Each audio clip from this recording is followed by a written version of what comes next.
Good morning. Welcome to Tuesday. Welcome back to my channel. This is Bookeemonsters. My name is PK, and we started about a minute early because there are so many books to go through. Today is Tuesday, December 5th, and on Tuesdays we look at mysteries, and for some reason there are a lot this week. It is wonderful, but there's a lot to get through. So let's jump in immediately. I hope you're having a good start to your day if you are starting out your day. If you're watching this later, I hope it's going okay for you. We do have sprints tonight at 6:05 Mountain Time, 8:05 Eastern.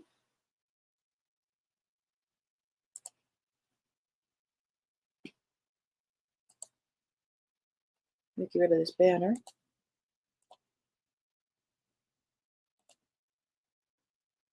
All right. First up is Dissolved by Sarah Bladel. This is a translation from Denmark.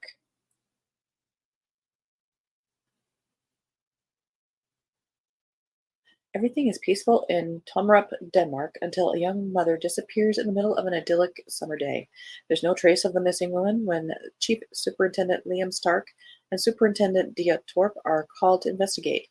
The small town is on edge. Rumors begin to fly, and blame is cast on Charlotte's husband, who was the last to see her. When another person goes missing and Liam and Dia find a strange note linking the second missing person to the first crime, they suspect the disappearances may be the work of a serial killer. As the investigation continues, dark secrets about the victims from the past are revealed. Is someone targeting them because of this? As more people vanish, it's a race against time for Liam and Dia, who find themselves face to face with horrifying footage that reveals what is happening to the victims and what will happen to future victims if they can't stop the killer.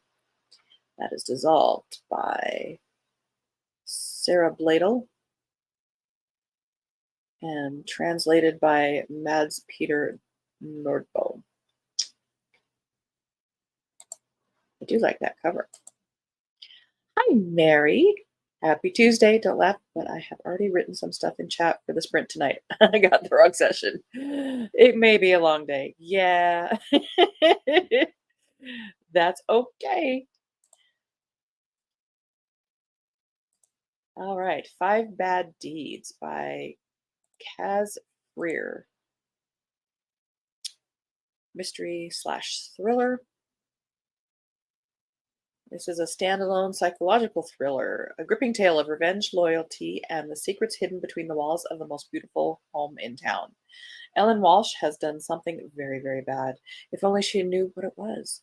Teacher, mother, wife, and all-round good citizen, Ellen is juggling nonstop commitments from raising a teen and two toddlers to job hunting to finally renovating her dream home, the Meadow House. Amidst the chaos, an ominous note arrives in the mail declaring, "People have to learn there are consequences, Ellen, and I'm going to teach you that lesson right under your nose." Why would someone send her this? Ellen has no clue. She's no angel, a white lie here, an occasional sharp tongue there, but nothing to incur the wrath of an anonymous enemy.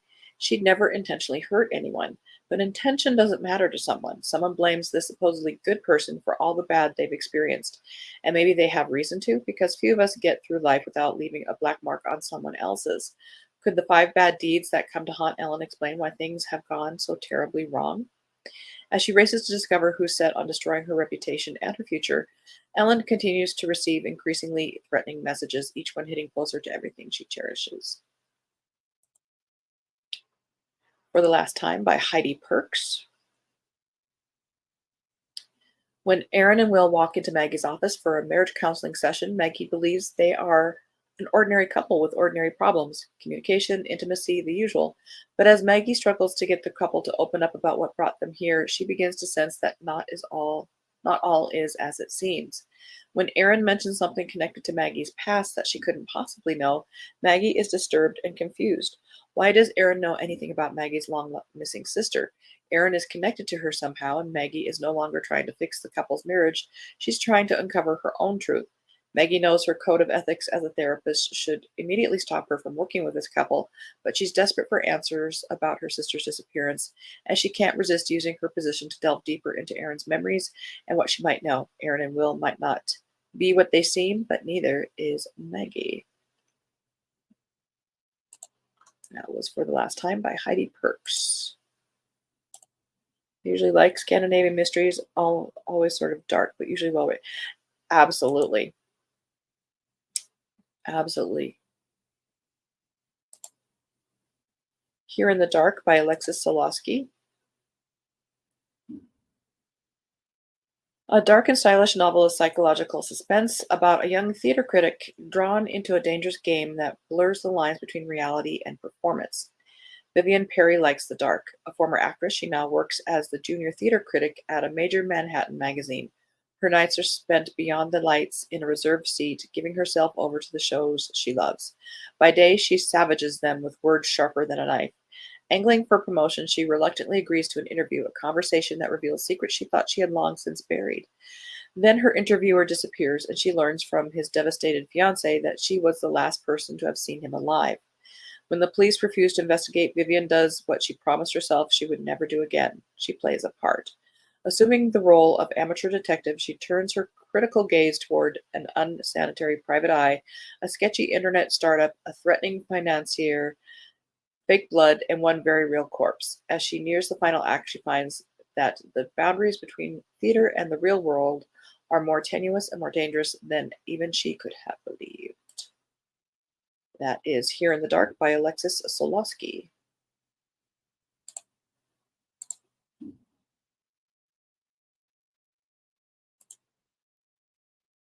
Make Me a Liar by Melissa Landers. This is a mystery thriller young adult.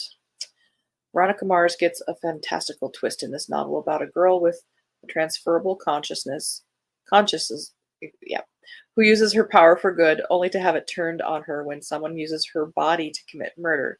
Now she must solve the crime before the killer comes after her.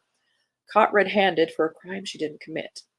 It's an open secret at Harvey Davis High School that Tia Dante can solve all your problems, for a fee, of course. Very Veronica Mars. As one of the few blessed with the genetic gift of transferable consciousness, she can slip inside your mind and do your dirty work. Humiliate your cheating boyfriend, bring a bully to his knees, tell your boss where to stick it, and then return your body with no one the wiser. But they have to deal with the consequences. No task is too awkward, and unlike the competition, she takes care of business without peeking at your goods. Her rules are simple: pay in full, don't report her side hustle to the government, and let her gorge on all the foods that would otherwise send her and her weak stomach fleeing to the nearest bathroom. Everything is going smoothly during a routine job until Tia catches a breaking news broadcast. Live video footage coverage of her body murdering the town prosecutor in cold blood. With the crime caught on camera and no concrete alibi, Tia is forced to ask her infuriating gorgeous ex to help clear her name and bring the criminal who hijacked her unconscious body to justice. But they quickly find the heat is on in more ways than one as their investigation unearths multiple scandals, massive corruption, and more than a few stray bullets. That is a very strange concept. That is Make Me a Liar by Melissa Lander. Missing by Savannah Brown. We're going through these quickly because there are a lot here. And a partridge in a pear tree. Absolutely. All this. Tactful. Missing by Savannah Brown. This is a mystery thriller and young adult. A brooding atmospheric novel about a missing singer, a strange isolated island, and the teenage runaway determined to uncover the truth. When fledgling singer Roxy Rains vanishes from the tiny resort of Sandown, the island's locals refuse to talk about it to any outsiders, dismissing Roxy as a teenage runaway. 30 years later, 17-year-old Mona Perry is convinced there's something more sinister at play. Armed with a suitcase and a microphone to record her findings for her podcast's listeners, the troubled teen is on a deadline. One hot summer is all she has to get to the bottom of Roxy's story. Because, 30 years, nobody learned anything. But as Mona gets down into the strange goings-on of this isolated community, it becomes clear that nothing is as it seems, least of all Mona's own past and the disappearance of someone else, someone much closer to her. ... And that is Missing by Savannah Brown. Perfect Little Lives by Amber and Danielle Brown. On Asher Lane, Some Secrets Are Worth Killing For. Simone's mother was murdered when she was 13. When her father was convicted, everything changed. Overnight, Simone went from living in a wealthy white neighborhood to scraping by. 10 years later, Simone has given up on her dreams and lives a quiet life, writing book reviews and getting serious with her boyfriend. With a true crime documentarian hounding her for a scoop and a surprise encounter with her childhood next door neighbor, Hunter, the past seems set on haunting her. And after Hunter reveals that his father and her mother had a years long affair, Simone is determined to find out who really killed her mother. Simone is convinced that all the evidence points to Hunter's father, a renowned judge who had everything to lose if his affair and his nascent love child came to light. Playing the game from all sides, Simone enlists Hunter's help in her investigation into his family, whether he realizes it or not. But is she so desperate for closure that she'll risk imploding her carefully rebuilt life? And that is Perfect Little Lives. Sniffing Out Murder. Did we look at this one? Yes, we did. Tag You're Dead by Catherine Foxfield. Hang on, coffee.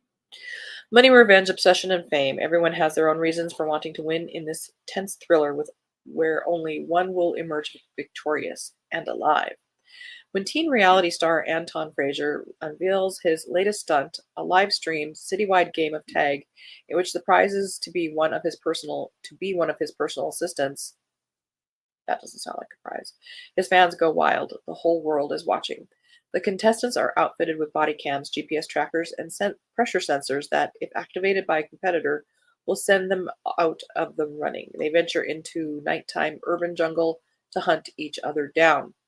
4 contestants in particular have alternative motives for being there, secret reasons to want to win despite the risk: money, revenge, obsession, and fame.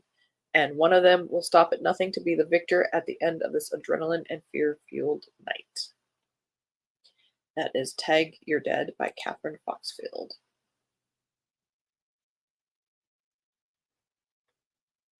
The Curse of Penrith Hall. Kind of like the cover on that one.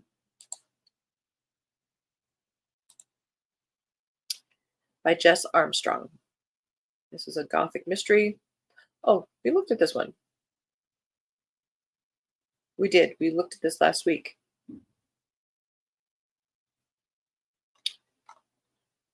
I believe.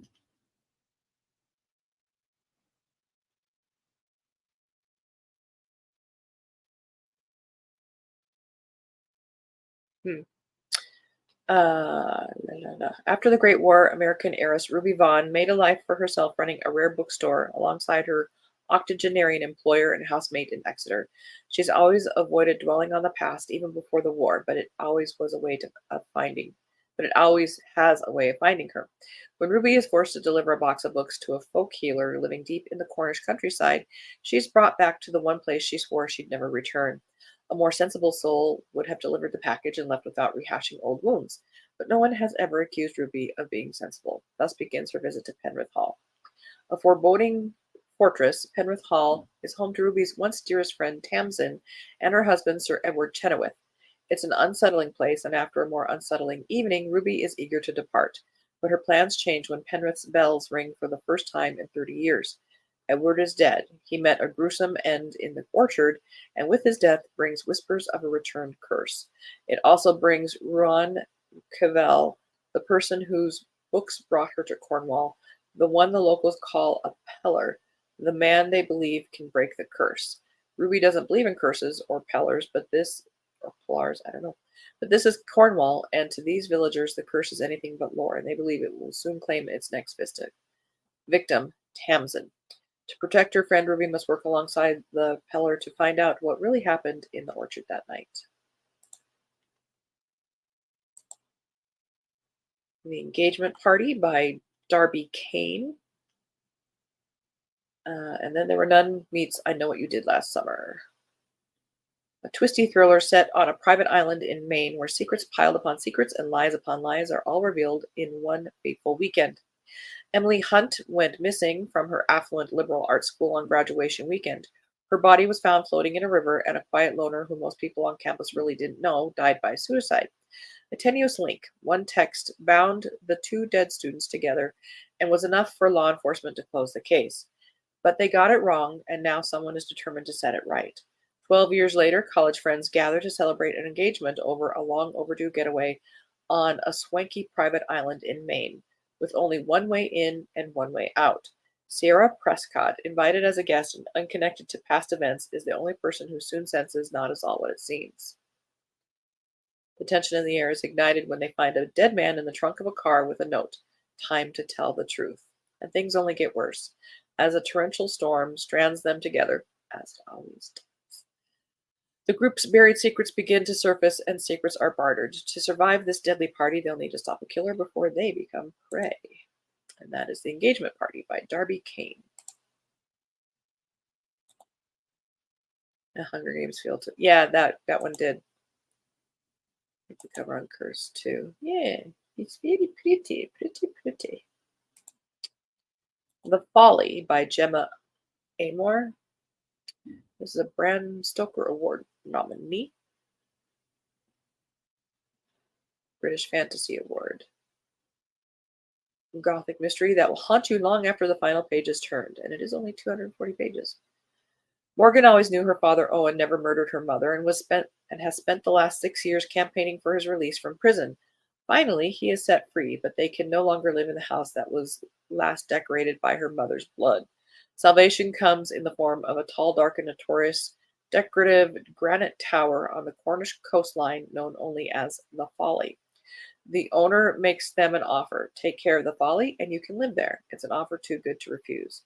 At first, the Folly is idyllic, but soon a stranger arrives who acts like Morgan's mother, talks like her mother, and wears her dead mother's clothes. Is this stranger hell-bent on vengeance, in touch with her restless mother's spirit itself, or simply just deranged? And most importantly, what exactly happened the night Morgan's mother died? That is The Folly by Gemma Amor. The Jazzy Club Spy by Roberta Rich. Yeah, I do like gothic-y things. I guess I just never make time for them a whole lot. Roberta Rich, The Jazz Club Spy. A fresh and sweeping historical novel following a Jewish woman attempting to bring justice to her family on the eve of World War II. New York City, 1939, at the height of the Great Depression, a time when President Roosevelt is trying to keep America out of World War II, Giddy Brodsky is lucky to have a job as a cigarette girl at a Manhattan jazz club. Nevertheless, she dreams of establishing a cosmetics business and leaving the poverty-stricken Lower East Side tenements behind. She has lived there with her family ever since they fled Russia, forced to emigrate after a group of Cossacks burned down their village, and her memories continue to haunt her. Giddy tries to focus on the future until during an evening streetcar ride, she thinks she recognizes one of the Cossacks who changed her life forever. Determined to get answers, she enlists the help of Carter van der Zalm, the chief commissioner of immigration at Ellis Island, who is hunting the same man. He suspects the Russian is involved in an assassination plot that will destroy American and Soviet relations, and he enlists Giddy to moonlight as a spy for him. When she finally tracks down the man they're both seeking, she finds herself in the middle of a shocking political conspiracy that changes everything she once held true. And that is The Jazz Club Spy. All right. And The Little Old Lady Strikes Back by Katharina Engelmann Sundberg. Okay. This is the fourth in a series. Martha and the infamous League of Pensioners are back. After stealing some priceless Russian jewels from the Stockholm auction house, Martha and her gang flee to the small village of Hemavid to lie low. But what they find is a village in crisis, so they decide they want to help revive the place. But to do so, the village needs money. In steps, the League of Pensioners arrange in steps, the League of Pensioners to arrange events to attract paying tourists. I don't know. That's not a sentence. Which, oh my God. Grammar. which all turns out to be a rather delicate and dramatic balancing act when you are wanted by the police. Even when the school is about to be closed, they step up to put on classes in technology, seamanship, and entrepreneurship so that the students can start companies and create new jobs and hopefully a future. Having donned the mantle of guerrilla fighters, come to save Sweden's countryside from depopulation, w- and a comma and then a capital double. Oh my god, who wrote this? Will they be able to help the villagers get the attention of the politicians to save the village without being caught? The grammar police throws so many red flags on that one.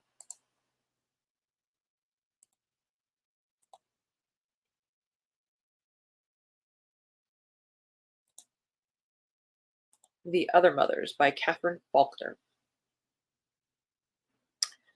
Thriller about murder, class, and motherhood in a London exclusive London community. When a young Nanny is found dead in mysterious circumstances, new mom Tash is intrigued. She has been searching for a story to launch her career as a freelance journalist, but she has also been searching for something else, new friends to help her navigate motherhood. She sees them at her son's new playgroup, The Other Mothers, a group of sleek, sophisticated women who live in a neighborhood of tree-lined avenues and stunning houses, the sort of mothers Tosh herself would like to be. When the mothers welcome her into their circle, Tash discovers the kind of life she has always dreamt of. Their elegant London townhouses, a far cry from her cramped basement flat and endless bills. She is quickly swept up into their wealthy world via coffees, cocktails, and playdates. But when another young woman is found dead, it's clear there's much more to the community than meets the eye. The more Tosh investigates, the more she's led uncomfortably close to the other mothers. Are these women really her friends? No. Or is there another more dangerous reason why she has been so quickly accepted into their exclusive world? Who exactly is investigating who? That is The Other Mothers by Catherine Faulkner. The Wide World by Pierre Lemaitre. Lemaitre? An electrifying novel of passion, greed, murder, and revenge. The Pelletiers are a prominent French family living in 1948 Beirut. The patriarch, Louis, has built a successful business that he hopes to pass on to his eldest son. With no head for management, Jean nearly sinks the company, then marries a materialistic young woman who insists they emigrate to Paris and join high society. But there's another reason Jean must leave. He has committed a terrible crime. Youngest son Etienne is sent to make his fortune in Saigon. There he begins investigating a covert scheme to channel smuggled goods and cash to the Viet Minh. But the evidence he collects presents a real threat to his own life. Francois, the middle brother, arrives in Paris and becomes a journalist. His career takes off when he starts covering the brutal murder of an actress that seems part of a pattern of killings, but the killer he's chasing may be closer to him than he realizes. 18-year-old Helene follows her brothers to Paris seeking adventure and soon throws herself into the dissolute life of an art student, but she must grow up fast when she is called upon to travel to Indochina and continue the investigation Etienne started. Epic in scope, no kidding, and a vivid depiction of French life in the booming post-war years is a riveting saga, blah, blah, blah. Holy moly. And it's 512 pages, so it better be hefty because that is a lot packed into. Hi, Hermione. Good morning. Woofda. That was a lot. And that's not all there were. There are others that we haven't even gotten to. But I was about to say, the alarm is about to go. We'll probably pick up on these maybe Friday. Uh,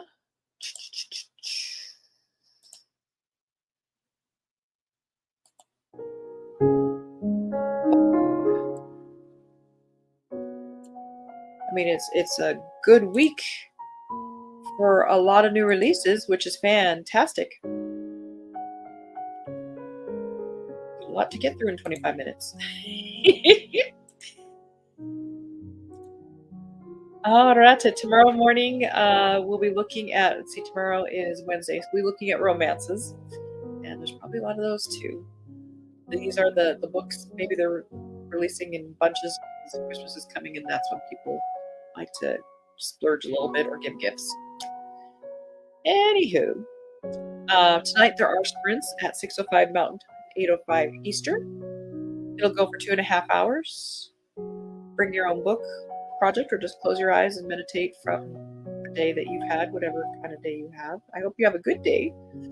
I hope you're reading good books. If you're not reading good books, it's okay to set it aside. You don't get good person points for reading something you're not liking. Give you permission. There's a lot of books out there to read that might be the right time for that book. Another quick session. Hope everyone has a great day and hope to see you later. I'll have to duck out a little early, but we'll make it for a while. Oh, good. I will see you there. And as the banner says, don't be a bookworm, be a bookie monster. Nom nom nom. Have a good day. God bless.